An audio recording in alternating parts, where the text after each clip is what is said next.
WWE Survivor Series should be a big night for WWE, but it actually was a massive headache. Twitter fans and WWE themselves had led a lot of people to speculate on the return of CM Punk, forcing the company to pre-announce Randy Orton's return to minimal fanfare. But in doing so, they managed to avoid complete disaster.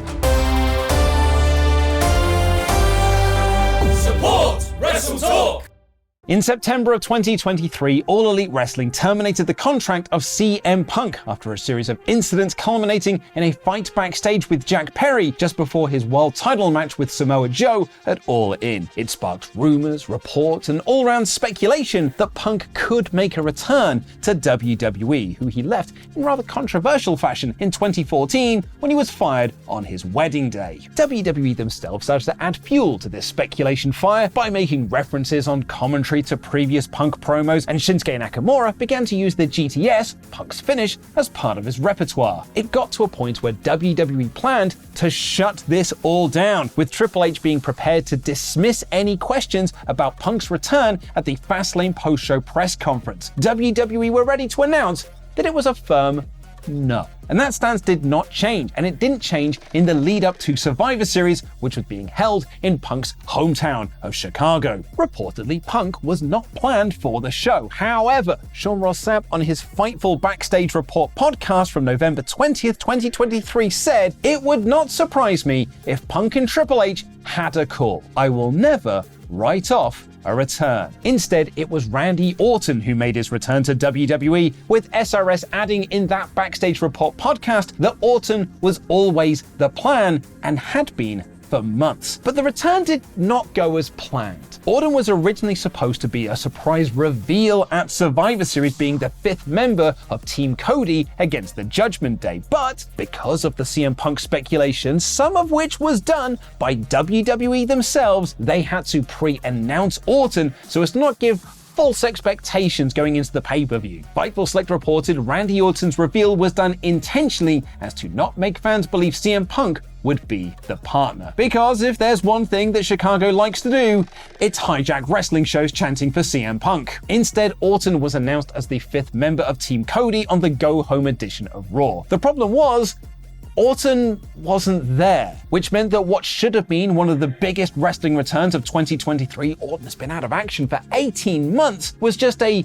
whimper of a promo where Cody didn't even say Randy's name. Orton's big wrestling return was, more or less, a graphic on Twitter. SRS also added on his Raw post-shows that WWE wanted to make sure that fans weren't reading too much into the commentary references to Punk or Nakamura using the GTS. And none of that didn't really help at all, because fans were still looking for clues. Fans were still looking for Easter eggs and tied themselves in knots trying to find signs that Punk was coming back, which included a Nakamura promo where he was looking for his mystery opponent. Sean Ross Sapp added on Fightful Select, talent that we've spoken to have not been informed as to the context of Shinsuke Nakamura's callouts. Well, that will not help the rumors and speculation, will it? And Living Colour releasing a 2023 remaster of Cult of Personality the day before Survivor Series didn't help either. But while the Orton reveal was not befitting the return news, it's a miracle that we're getting Randy back in the ring at all. His father, Bob Orton, revealed to Sportskeeda in May of 2023 that while Orton wanted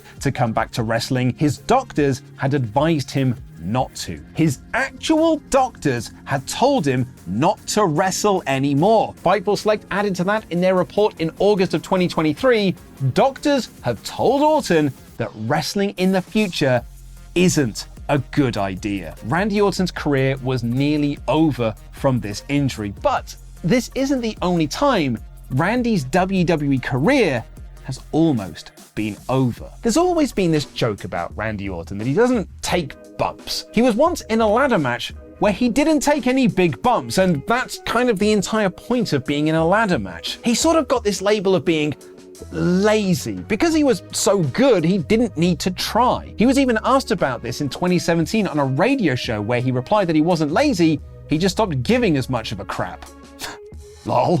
But for someone who has been criticized for being lazy and not taking big enough bumps, he has picked up some major injuries over his 20 years in WWE. His first injury came shortly after his WWE debut in 2002, where he injured his shoulder. Now, you'll be hearing a lot about his shoulders for the next few minutes. But this injury has since been described as sort of a blessing in disguise, as while he was off, he became part of the creative plans for Triple H's new faction, Evolution. He separated his shoulder a few years later at One Night Stand 2008 during a WWE Championship match with Triple H, and just as he was cleared to return a few months later, he was in a motorcycle accident that re-broke his collarbone. It could have been worse though, as he told WWE.com, "Without a helmet, I would be dead." 2 years later, in 2010, Orton dislocated his shoulder during a match with Edge at Over the Limit when he was punching the mat to set up for the RKO. That's right.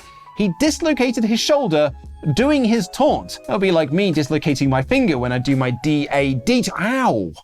During his feud with Wade Barrett in 2012, they did a spot where Barrett threw him down a flight of stairs, which herniated a disc in his back, which kept him away from the ring for a month. And shortly after returning, he got a concussion from doing an RKO to the Big Show. That's right, he picked up a concussion doing something he does all the time. That would be like me getting a concussion from being an annoying prick. And to round off 2012, he dislocated his shoulder at that year's tribute to the troops, with WWE doing an angle with the Shield to write him off TV to recover. Man, 2012 was a rough year for Randy Orton. In 2015, he picked up another shoulder injury during his feud with the Wyatt family. He was supposed to be on the pre-show for Hell in a Cell teaming with Dean Ambrose, but that match was pulled after Orton threw his shoulder out, taking out the trash. That's right, he got injured doing a normal, everyday household chore. That would be like me getting injured licking Ollie Davis's kitchen floor. He would be on the shelf for 9 months, returning just in time to pick up a head injury from Brock Lesnar in that infamous SummerSlam match. And that brings us to our present day, where Orton injured his back in May of 2022, which kept him on the shelf until 2023's Survivor Series. Now, the reason Orton has suffered so many shoulder-related injuries over his career is because he has hypermobile shoulders, which means they can pop in and out easier than, say, yours and mine do. The longer he wrestled, the more wear and tear his shoulders took, which made them easier to hurt, hence why he injured his shoulders doing everyday things like his taunt or taking out the garbage. And while mounting injuries could have led to the end of Orton's career in WWE, there's also been backstage issues that have been well documented over the years. In the wake of the death of Eddie Guerrero in 2006 at just 38 years old, WWE introduced and implemented the wellness policy, a two-step test to check if their talents were clean and healthy. It wasn't just a drugs test, it was a wellness test. It in fact diagnosed MVP's Wolff-Parkinson-White syndrome, which could have been fatal if gone undiscovered. If a talent failed the wellness policy, they would be suspended for 30 days for their first failure, 60 days for their second, and an immediate termination for their third failure. Some big stars were suspended for their failures of the wellness policy. In 2006, Kurt Angle, Ryback, then in developmental, and Rob Van Dam were suspended. RVD was WWE champion at the time. And someone else suspended in that first wave of the wellness policy was Randy Orton, who was suspended for 30 days in August of 2006. He was then suspended again, this time for 60 days in May of 2012. While it's never been confirmed, David Bixenspan wrote in a 2014 edition of Figure 4 Weekly that there's an argument that Orton should have had more failures against his name. And this also coincided with the new Redemption program, which was introduced in 2013, perhaps coincidentally 1 week before Orton won the world title at SummerSlam. The Redemption program, which CM Punk buried on his Art of Wrestling appearance with Colt Cabana, gave wrestlers a chance to work off their strikes. Bixenspan adds that backstage, there was a lot of joking that the changes were for Orton. On that Art of Wrestling podcast, Punk exclaims, "I was like, you're gonna amend the drugs test policy because of people who have 2 strikes so they can either fail again or work one of those strikes off, continue to do drugs, and you're going to tell me I have to take another piss test?" He may be clean of drugs and alcohol, but his mouth is filthy. This redemption program, jokingly referred to as the Orton Rule, was argued a way for WWE to save face when questions were asked as to why top stars like Randy Orton weren't being punished for failing drugs tests. Almost hilariously, Kurt Angle revealed on his podcast that Orton and RVD would just pay the fines that they'd get for failing drug tests for marijuana. Angle jokes they asked, how much were the fines and how many drugs would I do this year? So they wanted to pay the money up front. I think the fine was $2,000. So they would just say, here, take 14 grand, I'm good. They would bypass the test and they wouldn't get suspended. It became common parlance in WWE. This was weed tax. Sean Ross Sapp confirmed in 2022 that WWE no longer handed out suspensions for marijuana use. There have also been stories, though some are believed to be blown out of proportion, about his backstage behavior. He was once accused of pooping in the bag of WWE diva Rochelle Lowen, but she herself has said that never happened. He's also been accused of having anger management issues and flipping out on wrestlers during matches, the most infamous of which being Kofi Kingston and Mr. Kennedy. There was also that Court Bauer story about the handshake, but I won't go too much into that. I'll just say allegedly that happened. But Orton was never punished and never fired because he was a top guy. And if WWE let one of their top stars go, they might go to another wrestling company and they might make them some money. And that nearly happened in 2019 when Orton teased leaving WWE to sign with All Elite Wrestling. In October of 2019, Randy Orton posted this image on Instagram. It was simply a photo of him by a sign that said, elite level. While that is interesting in of itself, he also tagged Cody Rhodes, who was an AEW EVP at the time, Chris Jericho, who had just signed for All Elite Wrestling earlier in the year, and WWE names like The Revival, Luke Harper, and Riddick Moss. The post was also tagged in Jacksonville, the home of AEW, and came with the simple phrase, TikTok.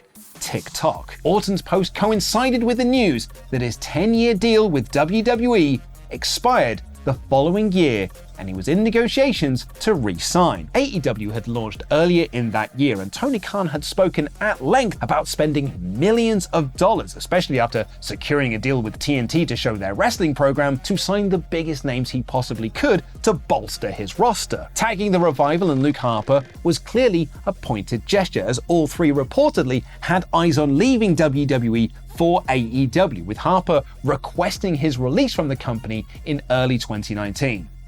I still to this day don't know why he tagged Riddick Moss though.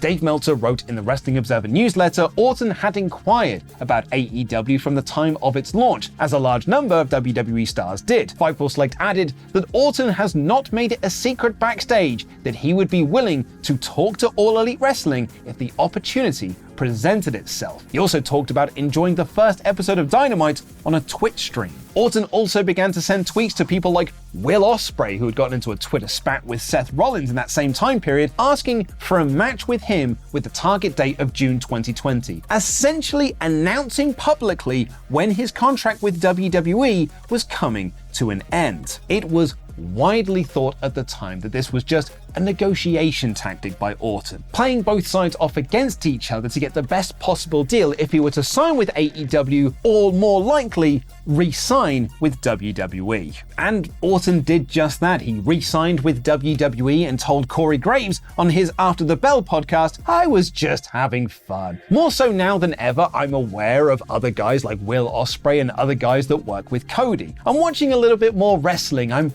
not in the WWE bubble as much as I've been for almost the last 2 decades. This might be upsetting for some people, but I never really saw myself leaving WWE. Orton re-signed that contract in 2019. It was a 5-year deal. Next year, that deal is up. But while his contract is supposed to end next year, time will be added onto it, 18 months in fact for the injury, which means it won't expire now until 2025. But even without the time being added, there's a very good chance that Orton would still re-sign with WWE and not even consider going elsewhere like AEW or New Japan. When he re-signed in 2019, he told Corey Graves, I'm definitely happy being a WWE superstar. He's made good money from WWE, has had his house show schedule reduced, has gotten to make movies, and, to reiterate, has made a ton of money. Dave Meltzer noted on Wrestling Observer Radio, Randy's made, I'd say, $3.5 million, $4 million a year for years and years and years. Before everyone's salary was escalating when AEW started, Randy was making big money long before that, so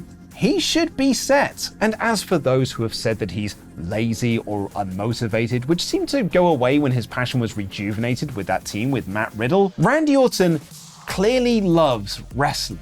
Clearly loves pro wrestling. If Randy decided that he didn't want to wrestle anymore, he'd just stop. His doctors have told him to stop, but he's come back. The hypermobility in his shoulders is only going to get more wear and tear, but he's come back. I'd like to take you back to that Orton interview he did in 2017, as there's a bit more to that quote. He said, "The light bulb came on when I stopped giving as much of a crap. I don't mean in the sense of being lazy or not caring, That's not true at all. He's not lazy, he just doesn't give as much of a crap. But he clearly does give a crap about pro wrestling." But speaking of AEW and signing new talent, there's news that All Elite Wrestling is in fact losing money.